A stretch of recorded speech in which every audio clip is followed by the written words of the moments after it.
Hello friends, welcome to my YouTube channel Study Geography. I hope you are doing great. मैं ज्योति आपके लिए लेके आई हूँ जियोग्राफी के एमसीक्यूज यानी कि आपके फैक्ट क्लियर होंगे।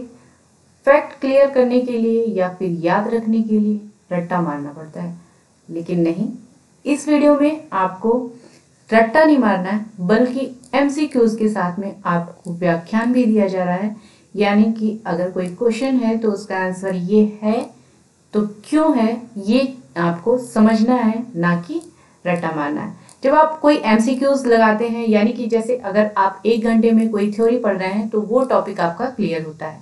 लेकिन अगर 1 घंटे में आप एमसीक्यूज सॉल्व कर रहे हैं, 1 घंटे में अगर आपने 50 क्वेश्चन भी सॉल्व किया तो वो 50 क्वेश्चन आपके 50 टॉपिक ऐसे होंगे जो आपके क्लियर हो जाएंगे, या कॉन्सेप्ट क्लियर हो जाएगा, या ये कह लें कि आपका फैक्ट तैयार हो जाएगा। लेकिन अगर एमसीक्यूज के साथ साथ में आप एक्सप्लेनेशन देख रहे हैं तो आपके क्वेश्चन के साथ में उसका कॉन्सेप्ट भी क्लियर होगा कि कोई क्वेश्चन है, उसका आंसर ये है तो क्यों है, ये समझना होगा। और समझने के साथ में आपकी जो थ्योरी है वो भी कवर होगी। यानी कि अगर आप कोई क्वेश्चन देख रहे हैं तो उसका आंसर तो क्यों है ये समझ रहे हैं, साथ में उसके आसपास के बहुत सारे ऐसे पॉइंट्स को मैंने कवर किया है एक्सप्लेनेशन में, जिससे आपके एक क्वेश्चन के साथ साथ में कई सारे क्वेश्चंस तैयार होंगे। अब एमसीक्यूज तो हम लोग देख रहे हैं, तो ये देख लेते हैं कि ये एमसीक्यूज जो ज्योग्राफी के हैं वो किन के लिए बेनिफिशियल होंगे।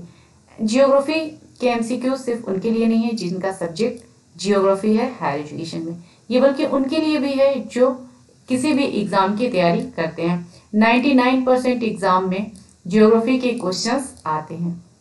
आप कोई भी एग्जाम अगर एग्जाम की तैयारी कर रहे हैं और आपके सिलेबस में ज्योग्राफी है तो ये वीडियो आपके लिए बेनिफिशियल है। इसके अलावा अगर आप ज्योग्राफी सब्जेक्ट से असिस्टेंट प्रोफेसर की तैयारी कर रहे हैं किसी भी स्टेट से, या फिर सेंट्रल यूनिवर्सिटी से, या किसी भी यूनिवर्सिटी से, तो ये वीडियो आपके लिए बेनिफिशियल है, क्योंकि आपको एमसीक्यूज के साथ में एक्सप्लेनेशन भी दिया जा रहा है।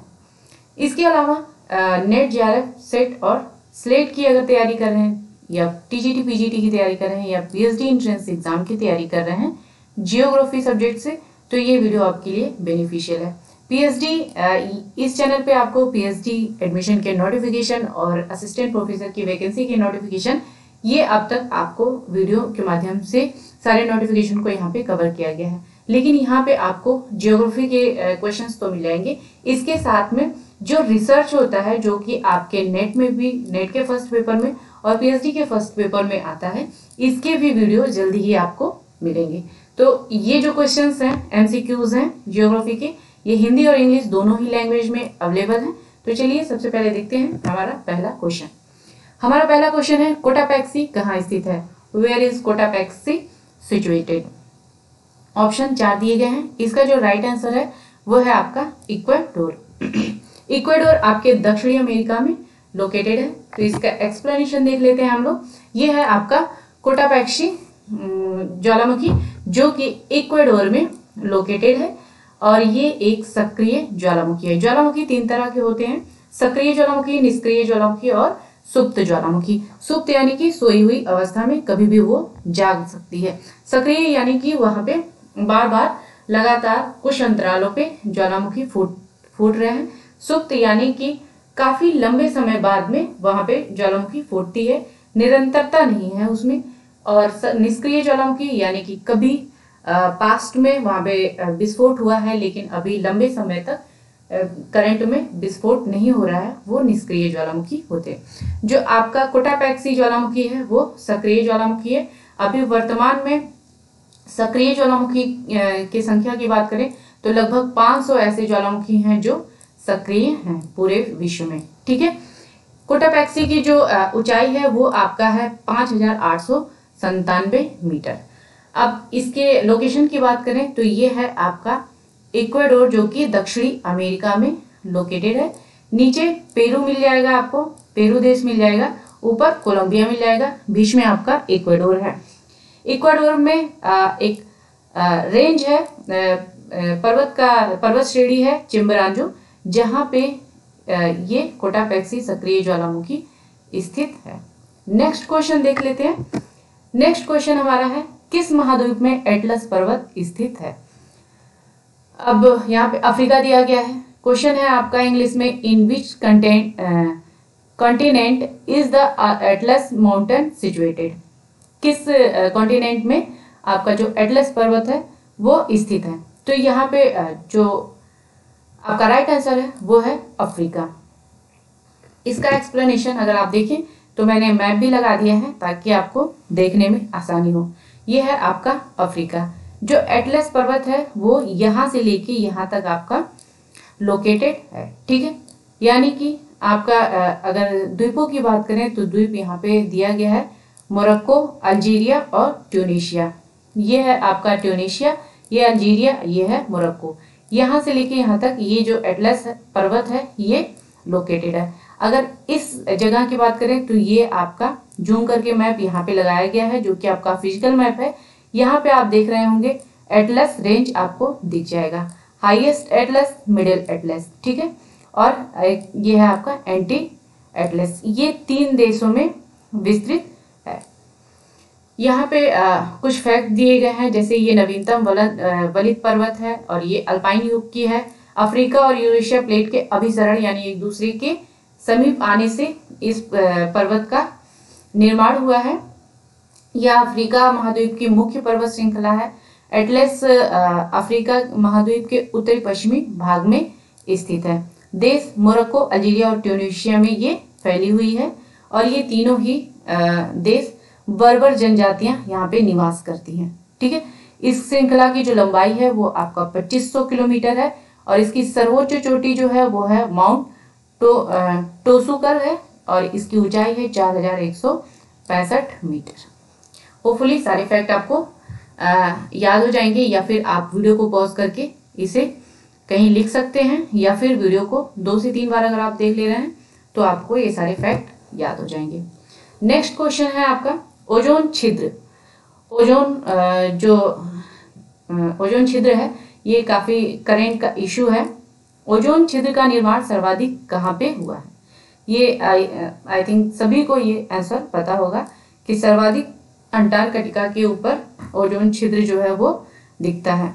ओजोन छिद्र का, अब ये अंटार्कटिका पे ही क्यों होता है? क्योंकि ओजोन छिद्र जो है उसका डायरेक्ट कनेक्शन है टेम्परेचर से। जहाँ भी टेम्परेचर कम होता है वहाँ पे ओजोन छिद्र अधिक होता है, क्योंकि जो क्लोरोफ्लोरोकार्बन है वो तापमान कम होने पे ज्यादा सक्रिय हो जाते हैं। इसका एक्सप्लेनेशन देखते हैं हम लोग। इसका एक्सप्लेनेशन दिया गया है, जो अंटार्कटिका के ऊपर ओजोन छिद्र है उसका सबसे पहले पता लगाया गया था 1973 में, ठीक है। इसे अमेरिकी वैज्ञानिक ने पता लगाया था। ये जो ओजोन परत पाई जाती है वो पाई जाती है धरातल से 15 से 30 किलोमीटर के बीच में। ये समताप मंडल में पाया जाता है और ये सूर्य की हानिकारक किरणें, जो पराबैंगनी किरणें हम तक आती हैं, उसको हमारे तक आने से बचाने का काम करता है। वो यहाँ तक पृथ्वी तक पराबैंगनी किरणों को नहीं आने देता है। या अगर ओजोन परत, जैसे कोई परत है वो हमारे लिए ढाल का काम कर रही है, अगर वो कमजोर हो गई तो वो हमारे लिए काफी नुकसानदायक है, ठीक है। और यहाँ पे हम लोग देख लेते हैं, एक मैंने यहाँ पे चित्र भी लगाया हुआ है जिससे आप काफी अच्छे से समझ पाएंगे कि जो ओजोन परत क्षरण हो रहा है वो कितनी तेजी से हो रहा है। ये चित्र दिया गया है, जो ये ब्लू कलर आपको दिख रहा होगा, ये ब्लू कलर है आपके ओजोन परत का छिद्र जो बड़ा हो रहा है, ठीक है। ये 1989 का है। 1989 में ये कितना छोटा था और यही अगर आप 2002 में देखें तो ये बढ़कर कितना बड़ा हो गया है, ठीक है। यहाँ पे आप साल दर साल देख सकते हैं ये इसकी जो छिद्र है वो कितना बढ़ रहा है, ठीक है। ये इस पिक्चर के माध्यम से आप काफी अच्छे से समझ पाएंगे कि जो ओजोन छिद्र है वो कितनी तेजी से अभी बढ़ रहा है। यहाँ 1921 से 1920 के बीच में देखेंगे तो थोड़ा कम है, 1918 में देखेंगे तो यहाँ पे इतना बड़ा है, और 2019 में ये थोड़ा छोटा हो गया है। चलिए और नेक्स्ट क्वेश्चन की तरफ चलते हैं। नेक्स्ट क्वेश्चन है, संसार का सर्वाधिक सक्रिय ज्वालामुखी। अभी तक हम लोगों ने ज्वालामुखी के बारे में पढ़ा कि कोटापैक्सी ज्वालामुखी कौन सी है।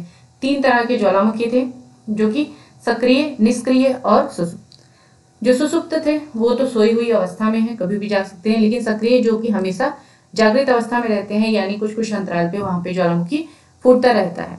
तो विश्व की सबसे अधिक जो 500 जो सक्रिय ज्वालामुखी है उसमें सबसे अधिक सक्रिय कौन सी है यहाँ पे, यानी कि कौन सी ऐसी ज्वालामुखी है जहाँ पे लगातार विस्फोट होते रह रहा है।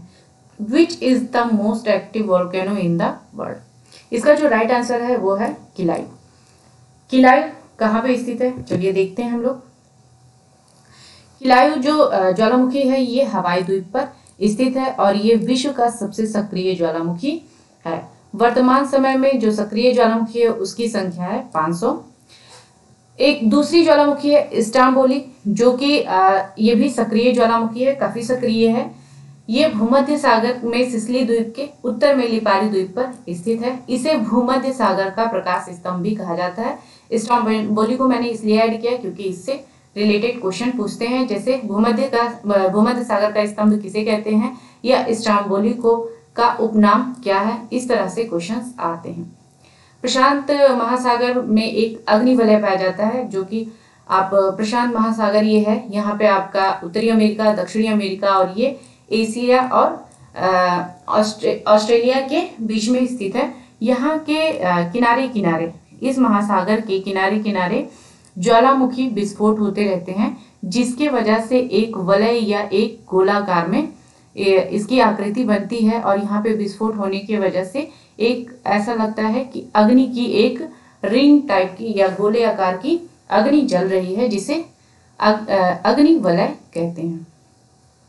विश्व की सबसे ऊंचाई पर स्थित सक्रिय ज्वालामुखी ओजस डेल सलाडो है, जो कि 8,885 मीटर ऊंचा है और ये एंडीज पर्वतमाला में अर्जेंटीना चिली द्वीप देश की सीमा पर स्थित है। ये भी दक्षिणी अमेरिका में ही है। इसके पहले हम लोगों ने कोटापैक्सी देखा है। कोटापैक्सी भी आपके दक्षिणी अमेरिका में था, इक्वेडोर में, और ये सबसे ऊंचाई पर स्थित सक्रिय ज्वालामुखी है, जो कि आपकी एंडीज पर्वतमाला में स्थित है। ये भी दक्षिणी अमेरिका में ही है। तो नेक्स्ट क्वेश्चन देखते हैं हम लोग। नेक्स्ट क्वेश्चन है, हाँ, अगर कोई भी किसी भी क्वेश्चन का आंसर आपको लगता है कि गलत है तो आप रेफरेंस के साथ में कमेंट बॉक्स में लिख सकते हैं, वेलकम है आपका। वैसे मैंने सारे जो आंसर हैं उसको जो ऑथेंटिक है वही मैंने दिए हैं जो बुक्स में अवेलेबल है, ठीक है। फिर भी अगर आपको कहीं लगता है तो आप चैलेंज कर सकते हैं विथ रेफरेंस। नेक्स्ट क्वेश्चन है आपका, ये सॉरी मैंने ऐसे ही लगा दिया। नेक्स्ट क्वेश्चन है, निम्नलिखित में से किस क्षेत्र में सालों भर वर्षा होती है? यानी कि कुछ ऐसे देश हैं जहाँ पे ठंड में वर्षा होती है, कुछ ऐसे देश हैं जहाँ पे गर्मी में वर्षा होती है। जैसे अपने भारत की बात करें तो यहाँ पे गर्मी में वर्षा होती है, ठंड में बहुत कम वर्षा होती है पश्चिमी विक्षोभ से। लेकिन अगर मानेंगे तो भारत में गर्मियों में वर्षा होती है। अब यहाँ पे पूछ रहा है कि किस क्षेत्र में सालों भर वर्षा होती है, यानी कि साल के हर महीने वर्षा होती है। ये होती है भूमध्य रेखा पर। यहाँ पे हर महीने की बात नहीं करें, यहाँ पे लगभग हर दिन बारिश होती है। सुबह टेम्परेचर हाई रहता है दोपहर तक, दोपहर के बाद में वर्षा रोज ही होती है, मूसलाधार वर्षा होती है। Which of the following region receiving rainfall throughout the year? कौन सी है? इक्वेटोरियल रेनफॉल, ठीक है। इसका एक्सप्लेनेशन देखते हैं। इसका एक्सप्लेनेशन मैंने भूमध्य रेखा की जलवायु के बारे में बताया है। यहाँ पे 5 डिग्री अक्षांश से 10 डिग्री अक्षांश तक की ये जलवायु विस्तृत होती है। लेकिन क्या है कि जो विस्तार होता रहता है, यानी कि उत्तरायण और दक्षिणायन होता रहता है, तो इसके वजह से ये आगे बढ़कर 15 से 20 डिग्री अक्षांश तक भी पाया जाता है। वायुदाब की जो पेटियां हैं वो उत्तरायण और दक्षिणायन की वजह से जो खिसकाव होते हैं उसके कारण इसमें प्रसरण और संकुचन होता रहता है, ठीक है। इसके अगर विस्तार की बात करें तो कहाँ कहाँ ये पाया जाता है ऐसे जलवायु? ये भूमध्य रेखा पे स्थित सभी जो देश हैं वहां पे इस प्रकार की जलवायु पाई जाती है। जैसे दक्षिणी अमेरिका में अमेजन बेसिन है, इक्वेडोर है और उत्तरी पश्चिमी तट है। इसके अलावा अफ्रीका में कांगो बेसिन है, गिनी तट है और पूर्वी तट है। एशिया में पूर्वी द्वीप समूह है, मलाया प्रायद्वीप है और फिलीपींस है। इसके अलावा पूर्वी मध्य अफ्रीका में पनामा है, निकारागुआ है, होंडुरास है, ग्वाटेमाला आदि देशों में इस प्रकार की ज्वालामुखी पाई जाती है। इस प्रकार की जो ज्वालामुखी है ये रोजाना प्रायः यानी कि रोज आपको शाम 4 बजे से ये वर्षा प्रारंभ हो जाती है और बहुत तेज वर्षा होती है, मूसलाधार वर्षा होती है। और यहाँ पे जो वार्षिक वर्षा होती है वो तटीय भागों में यानी महासागरों के पास के क्षेत्रों में 200 सेंटीमीटर होती है, और जो पर्वतीय क्षेत्र हैं वहां पे 300 सेंटीमीटर वर्षा होती है। और सारी डिटेल्स हैं, आप चाहे तो वीडियो को पॉज करके भी पढ़ सकते हैं, मैंने पूरी डिटेल्स को डाल रखा है एक्सप्लेनेशन में। चलिए नेक्स्ट क्वेश्चन देखते हैं। नेक्स्ट क्वेश्चन है, निम्नलिखित में से कौन शीत समुद्री धारा है? जो समुद्र का जल है ना, वो एक जगह से दूसरी जगह स्थानांतरित होता है या प्रवाहित होता है, उसे धारा कहते हैं। यह धारा दो तरह की होती है, गर्म और ठंडी। जो ठंडी जल धारा है उसके बारे में पूछ रहा है। ये जैसे जिस जगह पे जो धाराएं चलती हैं उस जगह के नाम पर या किसी विशेषता के आधार पर उसका नाम रख देते हैं। तो यहाँ पे नाम से पूछा गया है कि कौन सी ऐसी जलधारा है जो कि शीत समुद्री जलधारा है। Which of the following is the cold ocean current? तो यहाँ पे जो हम्बोल्ट जलधारा है या हम्बोल्ट करेंट है, ये शीत समुद्री जलधारा है। इसका एक्सप्लेनेशन हम लोग पिक्चर के माध्यम से देखते हैं। यह है आपका उत्तरी अमेरिका, यह है दक्षिणी अमेरिका। ये आप देखेंगे जो दक्षिणी अमेरिका है, यहाँ पे यहाँ से लेके नीचे तक पाया जाता है पेरू। पेरू देश है। पेरू के पास में जो जलधारा बहती है उसे पेरू जलधारा कहते हैं।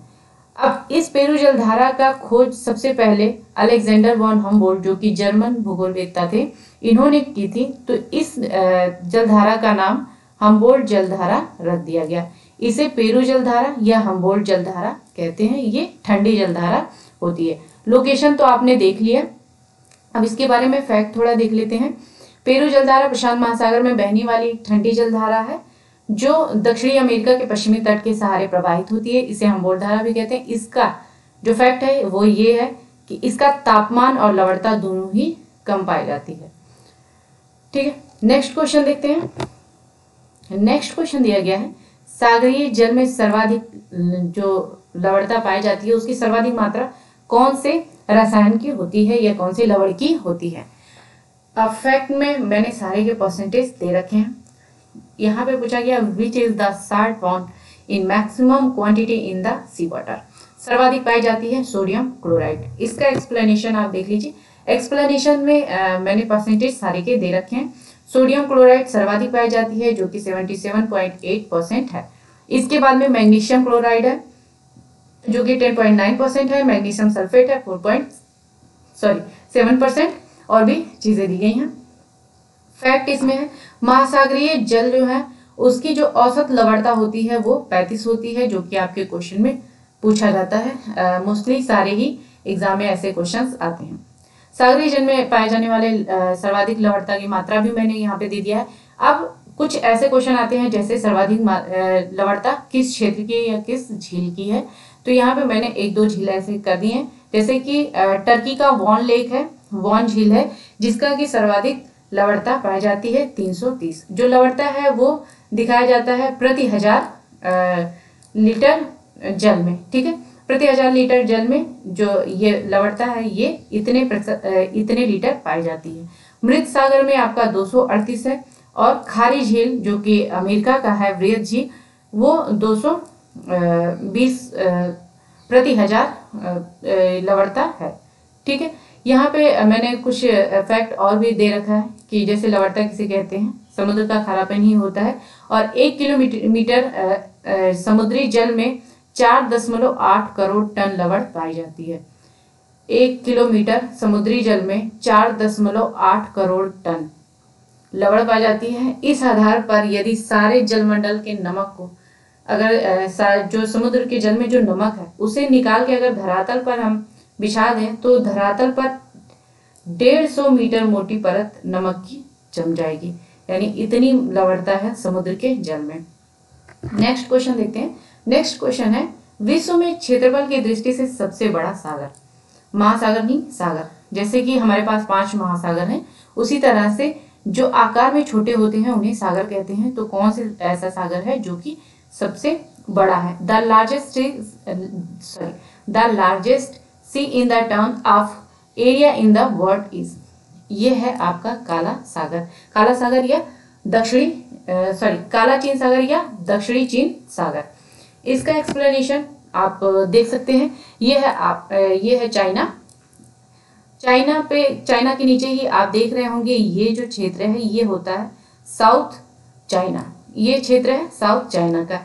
यहाँ पे अभी विवाद भी चल रहा है, ये सबसे बड़ा सागर है। यहाँ पे विवाद भी चल रहा है करंट में, साउथ चाइना सी विवाद के नाम से आप डालेंगे तो आपको बहुत सारे फैक्ट दिख जाएंगे। जैसे जो चाइना है ये थोड़ा दूर से ये कहता है कि साउथ चाइना सी, इसका नाम ही साउथ चाइना सी है, तो इस पे सारा हक किसका है? चाइना का है।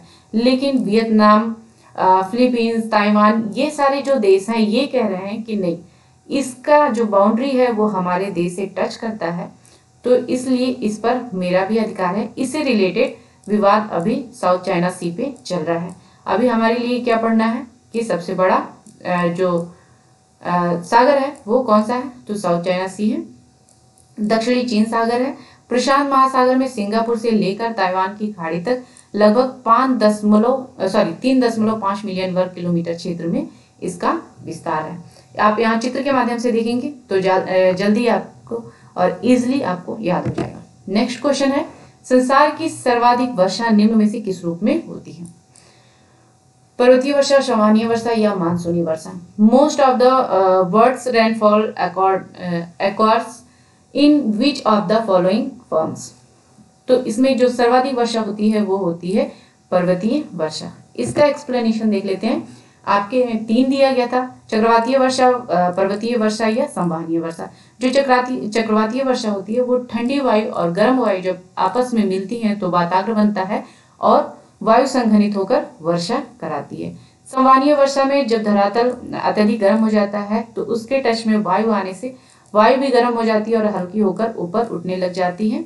जब संतृप्त वायु ऊपर उठती है तो संघनन की क्रिया होती है टेम्परेचर कम होने के कारण और वो वर्षा करती है। इस तरह से संवहनीय वर्षा होती है।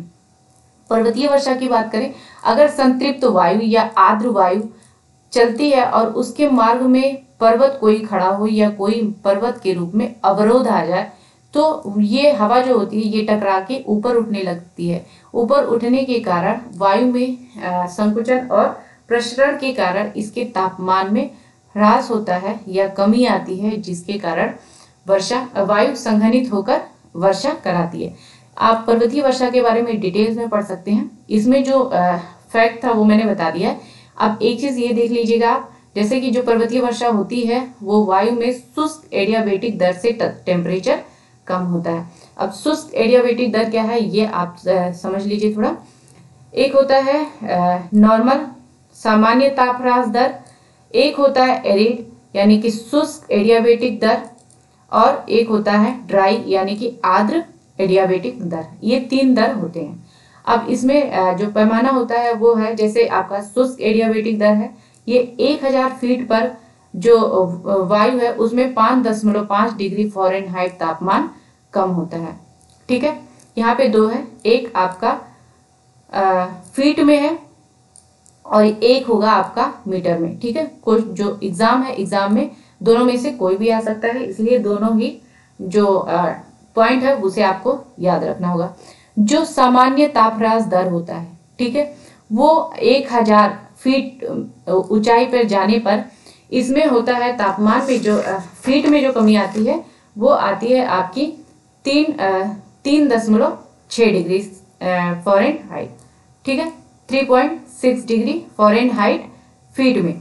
अगर यही 1000 मीटर की ऊंचाई पर जाने पे इसमें जो कमी आती है वो 6 जो आर्द्र जो नॉर्मल है, नॉर्मल में आती है आपकी 6.5 डिग्री सेल्सियस। ठीक है, डिग्री सेल्सियस 1000 मीटर पर 6.5 डिग्री सेल्सियस और 1000 फीट पर 3.6 फ़ारेनहाइट। यही अगर शुष्क आर्द्रता की बात करें तो 1000 फीट पे जैसा कि फैक्ट में दिया गया है 5.5 आता है और 1000 मीटर जाने पर आपके 10 डिग्री सेंटीग्रेड। मीटर में जाएगा तो सेंटीग्रेड में तापमान कमी होगी और फीट में जाएगा तो फ़ारेनहाइट में यहाँ पे दिया है। इसी तरह से आर्द्र में अगर जाता है तो 1000 मीटर में जाने पर आपका 6 डिग्री सेल्सियस कमी आती है। ठीक है, नॉर्मल में 6.5 है, और जो ड्राई है उसमें जो आपका आर्द्र होता है वो होता है आपका 6.0 डिग्री सेंटीग्रेड। ठीक है, अगर 1000 फीट में जाएंगे तो 1000 फीट में होता है 3 डिग्री फ़ारेनहाइट। ठीक है, होपफुली ये फैक्ट आपका क्लियर हो गया होगा। अगर क्लियर नहीं है तो आप बता दीजिएगा, मैं कमेंट बॉक्स में इसे अच्छे से लिख के दे दूंगी आपको।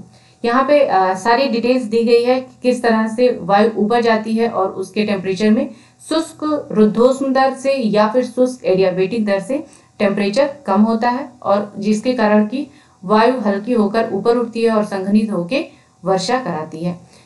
जो वर्षा होती है वो पर्वत के हमेशा सम्मुखी यानी सामने के ढाल पे होती है। जो आपका विमुखी ढाल होता है वो हमेशा शुष्क क्षेत्र में आता है। ठीक है, नेक्स्ट क्वेश्चन देखते हैं। नेक्स्ट क्वेश्चन है, विश्व की सबसे तेज बहने वाली महासागरीय जलधारा। जलधारा के बारे में हम लोगों ने देख लिया।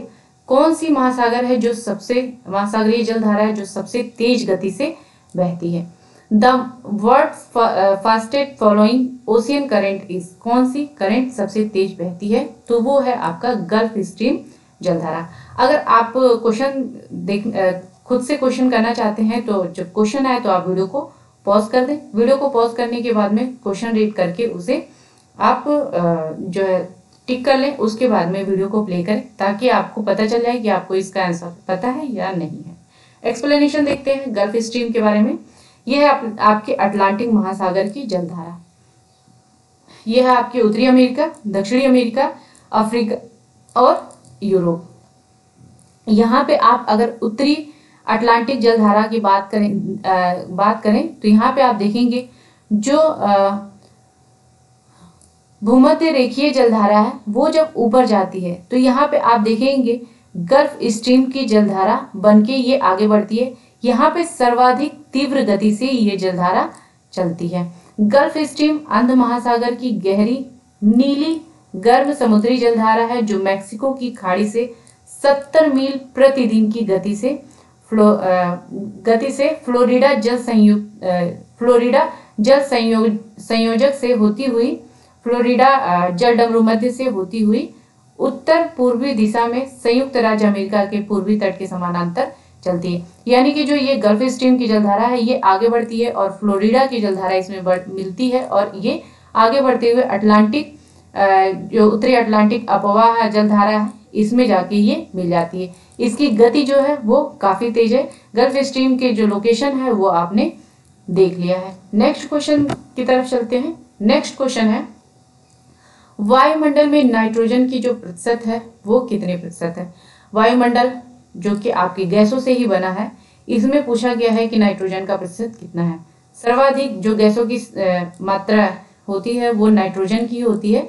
परसेंटेज यहाँ पे पूछा गया है, what is the percentage of nitrogen in the atmosphere. ये है आपका 78%। अब हम लोग देखते हैं एक्सप्लेनेशन। ये है आपका नाइट्रोजन सर्वाधिक मात्रा में पाया जाता है। इसका जो परसेंटेज है ये है आपका 78%। इसका रासायनिक जो प्रतीक है वो है आपका N। ये रासायनिक तत्व होता है। इसका जो परमाणु क्रमांक है ये है आपका 7। और इसके अलावा ये एक रंगहीन, गंधहीन और स्वादहीन अक्रिय गैस है। इसकी खोज 1773 में स्कॉटलैंड के वैज्ञानिक डेनियल रदरफोर्ड ने की थी। ठीक है, होपफुली सारे क्वेश्चन आपको समझ में आ गए होंगे। सारे जो एक्सप्लेनेशन है वो आपके क्लियर होंगे। फिर भी कोई क्वेरी हो या कोई सुझाव हो तो आप कमेंट बॉक्स में लिख सकते हैं। वीडियो अच्छा लगे तो लाइक करिएगा, चैनल को सब्सक्राइब करिएगा, वीडियो को शेयर करिएगा। मिलते हैं नेक्स्ट वीडियो में, तब तक आप पढ़ते रहिए, आगे बढ़ते रहिए। Thank you friends.